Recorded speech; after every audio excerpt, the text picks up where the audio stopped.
ఈరోజు హైదరాబాద్ లోని minister quarters లో అసెంబ్లీ శాసనసభాపతి శ్రీ గడ్డం ప్రసాద్ గారిని కలిసి పాడి కౌశిక్ రెడ్డి అసెంబ్లీ సాక్షిగా ప్రమాణం చేసినటువంటి ఒక ఎమ్మెల్యే మహిళ పట్ల అసభ్యకరంగా మాట్లాడినందుకు అనర్హత వేటు వేయాలని కోరిన తెలంగాణ మహిళా సహకార అభివృద్ధి సంస్థ చైర్పర్సన్ శ్రీమతి బండు శోభారాణి. పాడి కౌశిక్ రెడ్డి ఎమ్మెల్యేగా ఉండి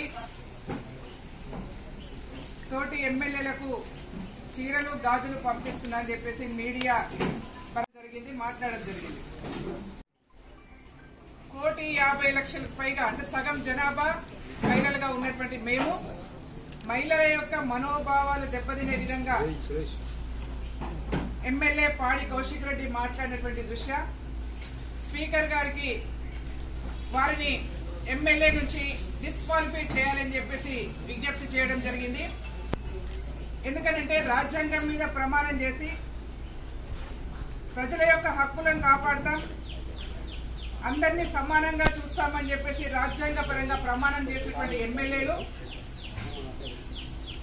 సగం జనాభాలో సగభాగంగా ఉన్నటువంటి మహిళల్ని కించపరిచే విధంగా అంటే తక్కువగా చాతగాని వాళ్ళగా ముద్రించే ప్రయత్నం ఇవాళ ఎమ్మెల్యే గారు చేసింది కాబట్టి మరి డిస్క్వాలిఫై చేయాలని చెప్పేసి విజ్ఞప్తి చేయడం జరిగింది.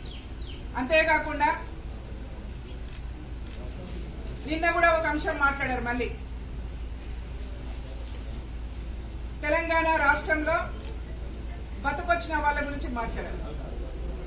అసలు టీఆర్ఎస్ పార్టీ నాకు అర్థం కావట్లేదు, పాడి కౌశిక్ రెడ్డితో మాట్లాడిస్తుందా లేకపోతే కేసీఆర్ గారికి తెలియకుండా మాట్లాడుతున్నారా ఒకసారి చెప్పాలి. పాడి కౌశిక్ రెడ్డి గారు మాట్లాడుతున్నటువంటి ఎమ్మెల్యేగా ఉండి మాట్లాడుతున్నటువంటి ఆయన మహిళల్ని కించపరుస్తున్న విధానం కానీ తెలంగాణ రాష్ట్రంలో ఇతర రాష్ట్రాల నుంచి బతుకుదెరువు కోసము ఇక్కడ నుంచి వలస వచ్చినటువంటి వాళ్ళని కానీ కించపరిచే విధంగా మాట్లాడుతున్నటువంటి పాడి కౌశిక్ రెడ్డి విధానం పట్ల గౌరవ కేసీఆర్ గారు స్పందించాలని చెప్పేసి విజ్ఞప్తి చేస్తా ఉన్నాం.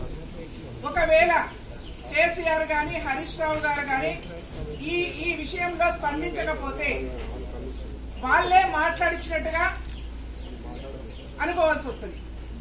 ఒకవేళ టీఆర్ఎస్ పార్టీకి సంబంధం లేకుండా పాడి కౌశిక్ రెడ్డి గారే స్వచ్ఛందంగా మాట్లాడినట్టయితే మేము టీఆర్ఎస్ అధ్యక్షులు కేసీఆర్ గారికి డిమాండ్ చేస్తా ఉన్నాం, పాడి కౌశిక్ రెడ్డిని వెంటనే పార్టీ నుంచి బహిష్కరించాలని చెప్పేసి విజ్ఞప్తి చేస్తా ఉన్నాం. అట్లాగే అసెంబ్లీలో ఉండి ఒక గౌరవ స్థానం ఎమ్మెల్యే స్థానంలో ఉండి మాట్లాడుతున్నటువంటి పాడి కౌశిక్ రెడ్డికి మేము మొన్ననే చూపించాం, మహిళల్ని కించపరిచే విధంగా మాట్లాడితే చెప్పు దెబ్బలు తింటామని చెప్పాం. మేము మరొకసారి విజ్ఞప్తి చేస్తా ఉన్నాం, హెచ్చరిక జారీ చేస్తా ఉన్నాం టీఆర్ఎస్ పార్టీ నాయకులకు. ఒకరేమో బస్సులలో ఎక్కి క్యాబరే డ్యాన్సులు చేయండి అని చెప్పేసి మాట్లాడతారు, ఒకరేమో మహిళల్ని కించపరుస్తారు, ఒకరేమో మహిళలంటే చేతగాని వాళ్ళలాగా ముద్ర వేస్తారు. కాబట్టి వీళ్ళందరూ కూడా బుద్ధి రావాలంటే తెలంగాణ రాష్ట్రంలో మహిళల నుంచి వీళ్ళకు ఎదురు దెబ్బ తిరిగే అవకాశం ఉంటుంది. మహిళలు తిరగబడే రోజు ఆసన్నమైంది అని చెప్పి తెలియజేసుకుంటూ గౌరవ స్పీకర్ గారికి ఇలాంటి నాయకులు సమాజాన్ని గౌరవించలేని వాళ్ళు, సమాజంలో సగభాగంగా ఉన్నటువంటి మహిళల్ని కించపరిచే వాళ్ళు అసెంబ్లీలో ఉండే ఆస్కారం లేదు. కాబట్టి వీళ్ళని సస్పెండ్ చేయాలని చెప్పేసి డిమాండ్ చేస్తా ఉన్నాం.